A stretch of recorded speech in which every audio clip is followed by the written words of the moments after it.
Because there's all these anti-vaxxers now, isn't it? Well, Marina can tell you a little bit about how we... Meow, Huples cat. Sadly no, Boris Johnson, it's not that easy to dismiss anti-vaxxers. This is from this week at Bathurst Street in Toronto, Canada.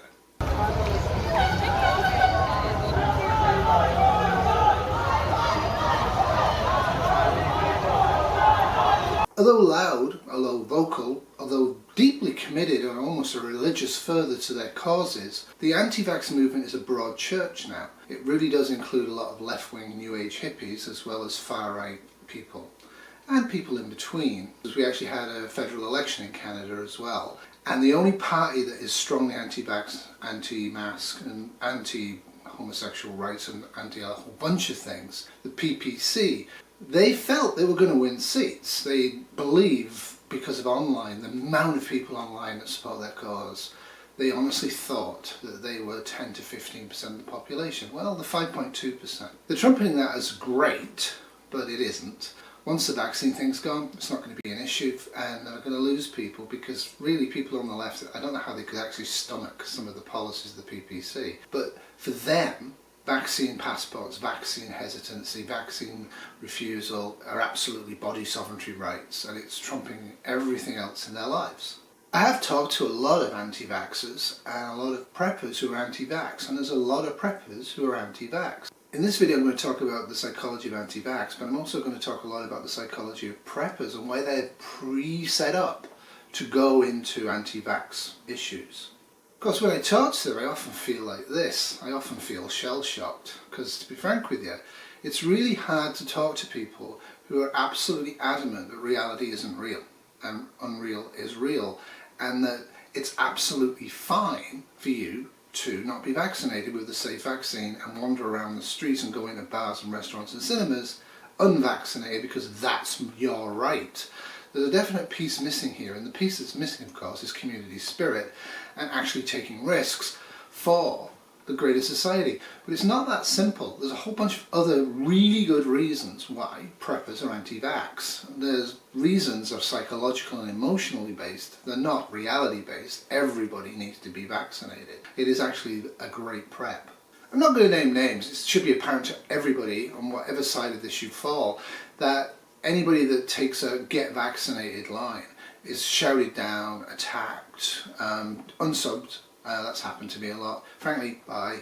The reason I don't care about them is I'm not here to actually get the unvaccinated to be vaccinated. I want the pandemic to be over. I'd like them to come to their own conclusions and get vaccinated, but the governments are now acting, and the governments will be forcing vaccination by stealth. I'm not going to name names, but there are others in prepping who have channels who are absolutely disgusted at the majority failure of preppers to deal with this, the first major SHTF that's global in nature in 60 years or more. And it's strange that preppers, who should have been front and centre on N95s, distancing, locking down, getting control, getting the vaccine in their arms so they can be safe and go about their normal business, are actually the ones who are very, very much part of anger and fury at having to be vaccinated to go to the cinema or go inside a bar. There are also a lot of denial about the number of people who died and who dies and who's at risk from this from an awful lot of preppers. Taking individuals who believe misinformation, so it's essentially false or inaccurate information, and attempting to correct it through a series of different types of what we call interventions or intervention messages. You'll be glad to know that unlike this PhD, I'm not doing an intervention here. It's not about that. I'm not here to sell vaccines. They don't need selling. At this point in September 2021, it's absolutely crystal clear that you really, really need to be vaccinated and get as many of your family to be vaccinated as possible, unless you have an extremely rare reason for not being vaccinated. And I'm sorry, being political, being religious aren't reasons that you're allowed to walk around in public and go in bars unvaccinated, because it affects other people. Of course, it's also being more strongly encouraged or /forced, which I have mixed feelings about for some professions. Mandating vaccines in the workplace. University Health Network is taking its policy a step further. A statement released tonight confirms employees who choose not to get vaccinated by the end of October will be terminated. UHN, whose hospitals include Toronto General, Toronto Western, and Princess Margaret, say it has connected with the more than 900 staff who have either not provided their vaccination status or indicate they are not vaccinated. After October 8th, anyone who still has not had their shots will be placed on unpaid leave for 2 weeks. After that, if they have not been vaccinated, their employment will end. UHN says it will work with employees to answer any questions and provide information on vaccines. One of the hospitals in Ontario has just sent 4% of its workforce home on no pay and said, you're fired if you don't get the first vaccine by the 1st of October. The patients and the other staff there have a right not to be exposed to COVID-19. If you're vaccinated, you can get breakthrough infections and they can kill you. Much less likely to than if you're unvaccinated. There is a COVID now back on Kitty's unit at the teaching hospital in Toronto, and yeah, they're 66, and yeah, they're unvaccinated, and yeah, they come from an unvaccinated family. But what's key for me is, and I've been warning about this for months, is the government's scapegoating the unvaccinated to blame them for the crisis. Partially right, not completely right at all, and yet they're going to get blamed. And the majority of the population, from what I see, fully supports massive, violent, if necessary, crackdowns on the unvaccinated, which is going to erode everybody's freedoms. However, what is true in the West is that COVID-19 is now largely a pandemic of the unvaccinated, and the bad effects of hospital closures and deaths and all of that stuff is because of people being unvaccinated. And if we're forced into a lockdown of the entire economy again, because of 5 to 7% of the population who refuse to be vaccinated, I can't see the governments or the majority population accepting it. We are all concerned about the consequences of this disease. And what is everyone looking for? A vaccine that can stop the spread of this illness. And people would imagine that once there's a vaccine, everyone would actually take it without any hesitation. However, we as human beings are not always logical when it comes to our decisions. Our brains are subject to emotions, cognitive biases that impact our ability to take rational decisions and results in irrational decisions. Yeah, sorry, but declining vaccination in September 2021 is not rational. It is an irrational, illogical thing to do. But why are so many preppers doing that? Mandating vaccines for education, that is coercion. Many preppers actually believe strongly in the concept of freedom. Freedom from themselves, it turns out, but not freedom from others from infection. But one of the issues is that if you are pre-set up to believe that government's fairly evil or very evil, and that big pharma's evil or very evil all the time, if you believe in a shadow government, if you believe that Bill Gates is a reptilian alien, if you actually have a gut feeling that governments are awful, and you personally would be better off if there was no government, which is kind of insane if you study history, but that's okay. Once something like this happens, it's very easy to fall down rabbit holes that are fine to go down, but you end up in a trap, you end up in a bubble where you are getting over and over and over the same fake, biased, cherry-picked data that proves to you that vaccines are dangerous and you shouldn't have them. It's very easy, and then once you're in that rabbit hole, to escape it's near impossible. Like I say, just look at the data and think without any preconception, should I be vaccinated or not? The answer is, of course, yes. It's clear just by the data, and it's not fixed data, it's true. It's what Kitty sees at work.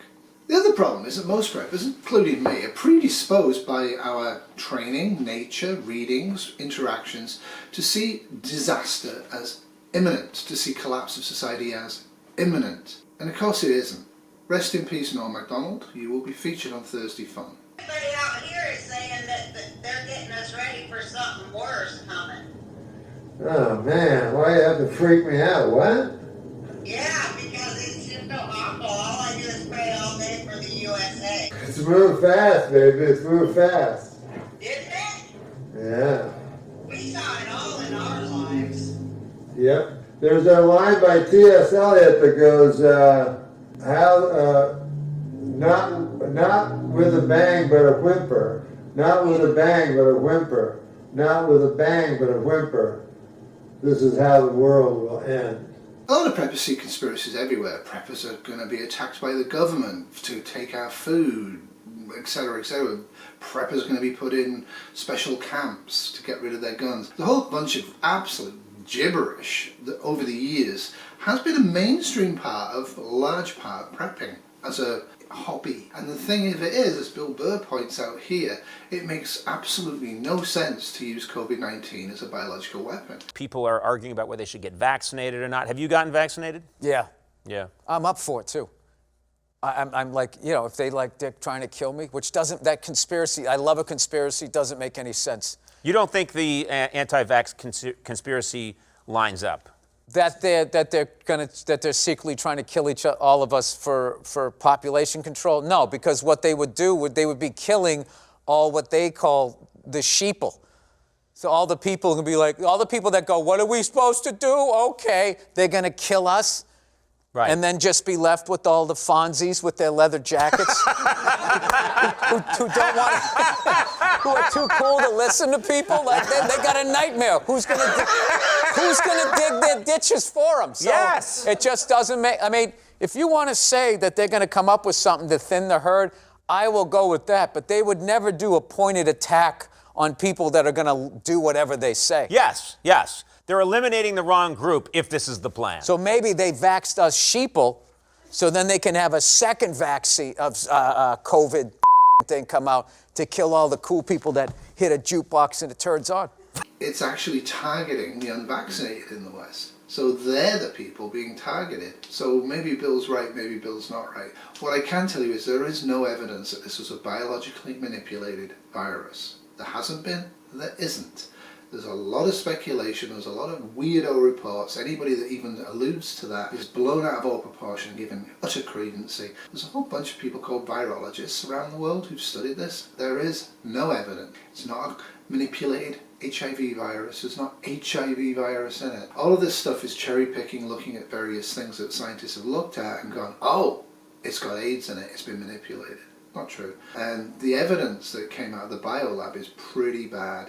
And the evidence that Fauci created this for personal gain and profit is not there. And I know when I'm saying this, a lot of you go, no, that's not true, that's not true, that's not true. It is true. There's no evidence, there's no actual evidence. There's fake evidence and there's misinformation and there's conjecture. And it also doesn't make any sense. But of course it makes sense to be skeptical. It makes sense to be prepared. And being prepared means being vaccinated. But let's face it, Big Pharma's pretty untrustworthy. The government's dropped the ball on this, across the planet mostly, really dropped the ball.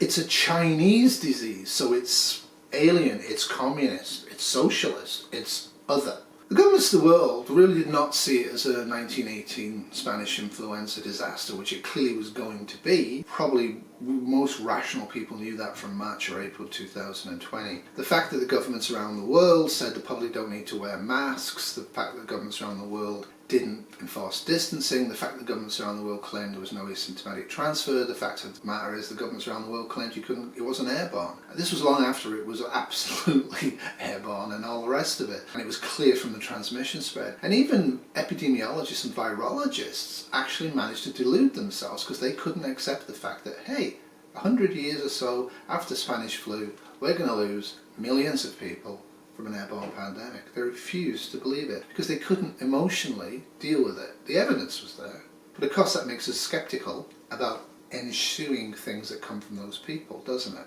I think the two things that really nailed the coffin for people believing everything the CDC or Fauci or Hinshaw in Canada says, or TAM, was quite simply the fact that they absolutely dropped the ball. And the worst thing, they kept saying it's a disease of the very old and the very infirm. And initially it kind of was, and I've actually done a video on why we looked at the Chinese Wuhan data initially and said that, because it was in a hospital full of the old and sick and cancer patients. But what happened is that people believed that they're personally not at risk because of age or health. They personally believe that they're not. They believe in a concept called body purity, which I'm not going into. And I've seen that over and over from preppers. I won't get it. I don't need to shave my beard. If I do get it, I'll just chuck it away. But even so, you're infected, and if you're near other people, you'll infect them, and you don't care about your grandparents. However, as we now know from the statistics, you're much more likely to die and get hospitalised if you're old and infirm but you're totally not protected from those two outcomes if you're not, or even if you're a healthy child. It's very rare for healthy children to get this and die. It's not impossible. And frankly, parents out there who aren't vaccinated are saying, I don't care. I don't care if my kid gets it or they're unlucky. They're much more likely to be unlucky from catching COVID-19 and dying than they are from catching a side effect from a vaccine and dying. Much more unlikely. But in people's minds, they've constructed a world whereby they're making a rational choice. The other thing that really has bothered me are the numerous projections that public health keep putting out that don't bear reality. You know, every time you put out a projection that says in 3 weeks' time there'll be 800,000 cases a minute in Ontario, and you don't even get close to that. It's because we shut down, it's because we do other attitudes, and because we don't get worst case projections. But it's not helpful. People just go, this is blah. They've been in crisis now for 2 years. I don't care, I don't believe it. Well, yeah, they've been in crisis for 2 years, but it comes in waves with COVID, and it's a very odd disease. But the truth of the matter is, it's beyond the capacity of most politicians to deal with, emotionally, mentally, and physically.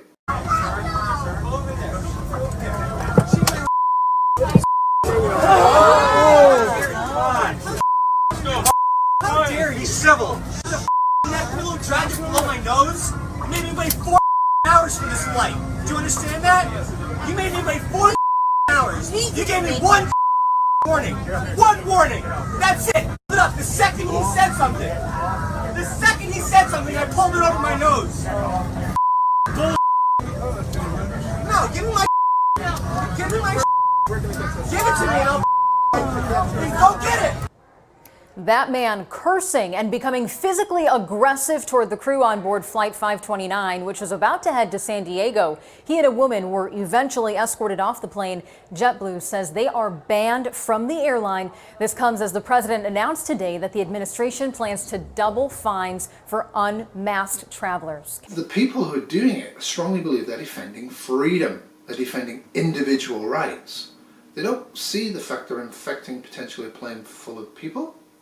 They don't see the fact that they're abusing people. They don't see the fact that they're not wearing masks in a public crowded space on a plane, and that's completely unacceptable. One of the interesting things here, it's hard to hear it, is the guy lies. And that's what they do, they shout lies at other people. He says that he was only told to put the mask on once and he had it on ever since. I mean, you can tell it's a lie just by how he is, and because everybody around him on that plane says he kept taking the mask off for the full 4 hours despite numerous warnings. But he ain't wearing a mask. If you scream that you've been unfairly treated and been thrown off the plane for that, I mean, if he had a mask on, and if his wife had a mask on, and they weren't in people's private space, I'd be more inclined to believe him. But lying is a factor. Here, our new Premier of Nova Scotia, which is a province of Canada in the east, is absolutely disgusted, as most people are, with how anti-vaxxers are targeting healthcare professionals.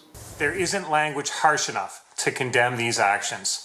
Dr. Strang has worked tirelessly for the last 19 months keeping Nova Scotians safe, even those of you who choose not to protect others through vaccination. In their minds, they see targeting schools, hospitals, healthcare professionals as fighting for freedom, fighting for their freedom against the majority population's wish that they get vaccinated or stay out of rooms that they're in. But they don't see that as ridiculous or illogical behaviour. Following a week that saw protesters gather outside a Halifax hospital and the home of Dr. Robert Strang, the province's chief medical officer of health. His home, our hospitals, are not the place for political protest.